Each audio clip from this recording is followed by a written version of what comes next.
बिस्मिल्लाहिर्रहमानिर्रहीम। अस्सलाम वालेकुम। मैं हूँ डॉक्टर यास्मीन मिर्ज़ा और अपने चैनल होम विद यास्मीन पे आपको वेलकम करती हूँ। आज की मेरी वीडियो बहुत ही अहम और आजकल तो बहुत ज़्यादा कॉमन हो गई है उस प्रॉब्लम, और वो है शयाटिका पेन, जिसे उर्दू में अर्कुन्निसा भी कहते हैं, लंगड़ी का दर्द भी कहते हैं। तो उसके बारे में आज की मेरी वीडियो है, जो मैं बताऊँगी शयाटिका क्या है और इसका पेन किस तरह होता है, इसका क्या सबब है, किस वजह से ये होता है, और होम्योपैथी में कौन सी ऐसी मेडिसिन हैं जिनका इस्तेमाल करके आप इस तकलीफ़ से मुस्तकिल छुटकारा हासिल कर सकते हैं, और उसके अलावा कुछ प्रिवेंशन होंगी ताकि किस तरह आप इससे बच सकते हैं, और उसके अलावा कौन से ऐसे ख़वातीन व हज़रात जिनमें ये होने के चांसेस, शयाटिका पेन होने के चांसेस थोड़े ज़्यादा होते हैं। तो इस बारे में आज की मेरी वीडियो है। वीडियो बहुत इन्फॉर्मेटिव होने वाली है, इसे एंड तक ज़रूर देखिएगा। और उससे पहले अगर आप मेरे चैनल पर नए हैं तो मेरे चैनल को लाइक एंड सब्सक्राइब कर दीजिए और साथ लगे बेल आइकन के बटन को ज़रूर प्रेस कीजिएगा। तो हम इस वीडियो स्टार्ट करते हैं। शयाटिका पेन, शयाटिक दरअसल एक नर्व का नाम है, एक नस का, जो हमारी बॉडी में पाई जाती है। हमारे पीछे की साइड से, यहाँ से ही शुरू होती है, और ये सबसे लंबी, सबसे लॉन्ग यानी कि लंबी नस है, और सबसे मोटी, यानी कि इसकी आप मोटाई का अंदाज़ा लगाएं तो ये हमारी जो उंगली होती है इतनी, ये इससे थोड़ी सी ज़्यादा भी होती है, ये तक इतनी तो लाजमी है ये। तो ये सबसे मोटी और लंबी नस है हमारी, जिसको जो कंप्रेस होती है, दबती है, तो उसकी वजह से ये शयाटिका पेन होता है। अब ये तो पता चल गया हमें कि ये कहाँ पर होती है और क्या चीज़ है। ये दरअसल एक नर्व है। अच्छा, जब इसमें ये पेन क्यों होता है, देखिए हमारी बॉडी जो है, हमारी बॉडी जो बेस करती है, वो हमारी बैकबोन यानी कि जो रीढ़ की हड्डी होती है हमारे पीछे, जिस पर हमारे खड़े हैं हम या जो मूवमेंट करते हैं, एक तरह से बेस है हमारी बॉडी की। वो जो होती है वो मिलके बनती है वर्टिब्रास से, यानी कि मोहरों से, मोहरे होते हैं। तो कहते हैं ना कि मोहरों में गैप आ गया या उसकी वजह से दर्द हो रहा है, वो अलग कंडीशन है। यहाँ बात मैं कह रही हूँ शयाटिका पेन की। तो ये जो मोहरे होते हैं, ये दरअसल एक दूसरे से चिपके हुए नहीं होते, जुड़े हुए नहीं होते, बल्कि जैसे मैंने अपनी पिछली वीडियो में आपको बताया था आर्थराइटिस की, कि ये इनके दरमियान में थोड़ा सा गैप होता है, यानी कि दो मोहरे, यानी कि दो समझ लो वर्टिब्रास है, उसके बाद थोड़ा सा स्पेस होता है, जिसके अंदर कार्टिलेज होती है, नरम सी गद्दी सी होती है, जो हमारे जो कनेक्टिव टिश्यूज़ होते हैं, जो यानी कि कनेक्ट करते हैं इसको बोन से, उन टिश्यूज़ से ये मिल के बनती है। और इसमें जेली लाइक फ्लूइड सा होता है, उसके ऊपर एक बारीक सा कवर होता है लिगामेंट्स का। अगर ये किसी वजह से इसमें कुछ डिजनरेट हो जाए, एक्सीडेंट हो जाए, कोई चोट लग जाए, तो उसकी वजह से इसमें प्रॉब्लम आ जाती है। और दूसरी सबसे जो बड़ी वजह है इसकी शयाटिका पेन की, वो है डिस्क स्लिप, यानी कि जो कहते हैं ना कि डिस्क स्लिप हो गई है, उसकी वजह से पेन हो रहा है। तो सिर्फ डिस्क यही चीज़ है कि वो स्लिप हो जाती है अपनी जगह से, वो गद्दी सी जो है वो थोड़ी सी हट जाती है। जब वो हटती है तो हमारी बॉडी से, जब ये हमारी शयाटिका नर्व जो है, नस ये मैंने बताया कि पीछे पूरे हिस्से से लेके ये हमारी कमर से होती हुई, हमारे हिप जॉइंट से होती हुई थाइस से फुट तक पहुंचती है, पैर तक। तो जब ये इस जगह पर, यहाँ पर पहुंचती है हमारे हिप जॉइंट से थोड़ा सा ऊपर, जो हमारे हैं L4, L5, S1, यानी कि इसके पास से जब ये गुजरती है,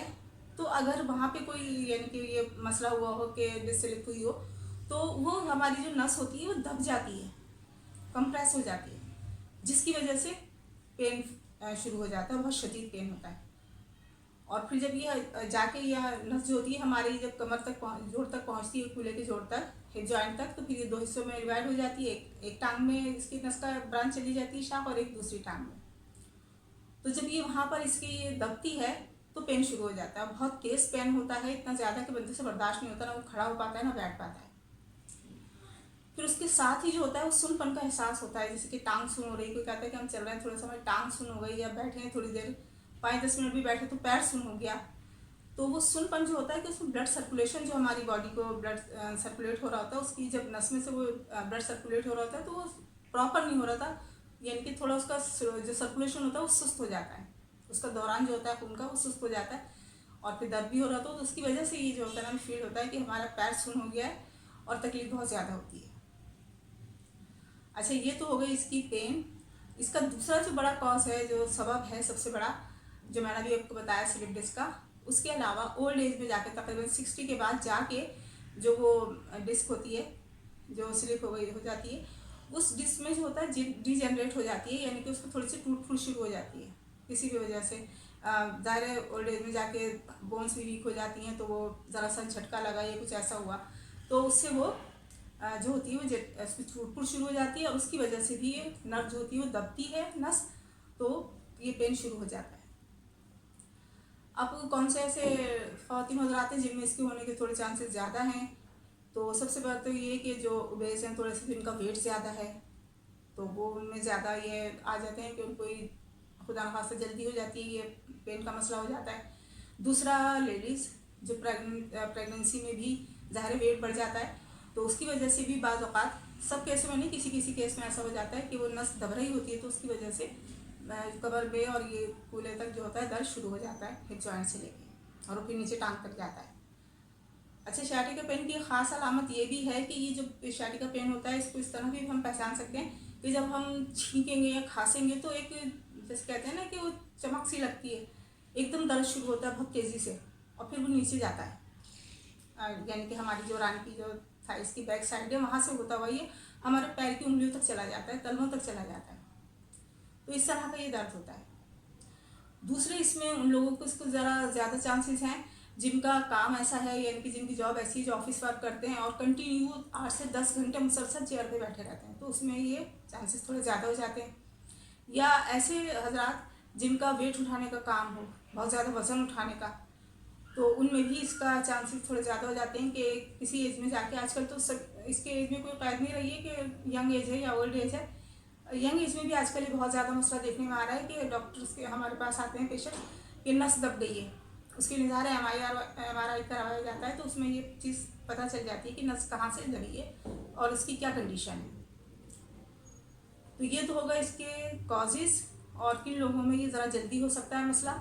अब आ जाते हैं हम अपनी मेडिसिन की तरफ। होम्योपैथिक में इसके लिए बहुत बेहतरीन मेडिसिन है,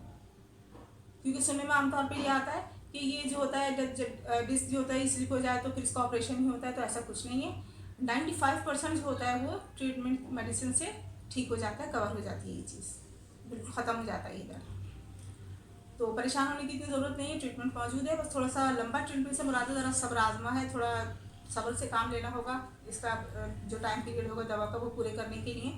तो उसमें हमारी होम्योपैथी में बहुत बेहतरीन मेडिसिन मौजूद हैं, जिसमें पहले मैं आपको डायरेक्शन में बता देती हूँ 2 मेडिसिन। एक तो है विस्कम एल्बम 30 में, इसके 2-2 कतरे जो होगा या 2 से 3 कतरे आप डायरेक्ट ज़बान पे लेंगे 3 टाइम, सुबह दोपहर रात। दूसरी है कॉलोसेंट, वो उस कंडीशन में बहुत बेस्ट है जब दर्द के साथ आपके सुनपन भी बहुत ज़्यादा हो, थोड़ा सा भी नहीं चल पाए आप, और टांग लगे, पैर सुन हो गया, टांग सुन हो गया, भारी जैसे बेजान सी हो जाती है, तो उसमें कॉलोसेंट बहुत बेहतरीन काम करती है। इसे भी 30 पोटेंसी में लेंगे, सुबह दोपहर रात 3-3 कतरे डायरेक्ट ज़बान पे अप्लाई कर लें। अब इसके बाद जो है मैं आपको कॉम्बिनेशन बता रही हूँ, ये कुछ मेडिसिन हैं जिनको आप इक्वल क्वांटिटी में मिला के एक बोतल में बना के, जैसे मैंने पिछली दफ़ा भी बताया था पिछले वीडियो में,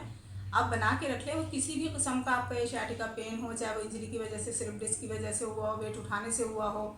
या कोई सा भी ऐसा कॉज हो, तो उसमें ये बहुत बेस्ट काम करेगा। तो उसके लिए मेडिसिन में बता रही हूँ आपको, नेफाइलम क्यू, रस्टॉक्स क्यू, उसके बाद है सिमिसी फ्यूगा, जो बैक बोन और ये हमारी जो हिप जॉइंट है इस पर बेहतरीन काम करती है, और पेन को कंट्रोल करने में बहुत बेहतरीन है, बहुत जल्दी कंट्रोल कर लेती है। ये हो गई। और उसके अलावा जो हमारी लास्ट मेडिसिन आ जाती है वो है गुलथेरिया, जो sciatica पेन के लिए बहुत बेहतरीन है, बहुत मानी हुई मेडिसिन है, इसका रिजल्ट बहुत ज़बरदस्त है। तो ये चारों मेडिसिन को आप इक्वल क्वांटिटी में मिला के और एक बोतल में रख लीजिए भर के, और इसके तकरीबन 15 से 20 कतरे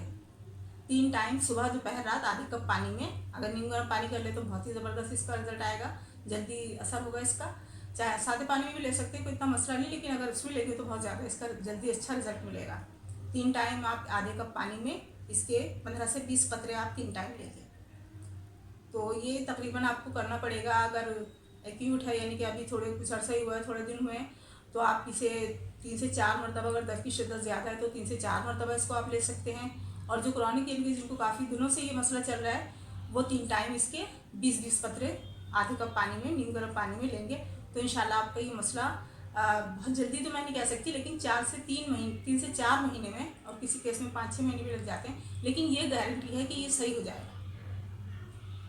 तो ये आप इसका करें, और इसके लिए जो एहतियात है वो यही है कि अपना वज़न ना बढ़ने दें, ओबेसिटी की तरफ ना जाएं, अपनी डाइट को बैलेंस रखें।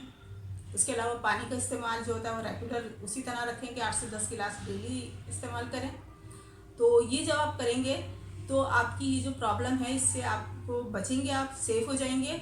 और खुदा न खास्ता अगर होती भी है ये प्रॉब्लम, तो ये जो मैंने मेडिसिन का कॉम्बिनेशन और डाइल्यूट में बताया आपको,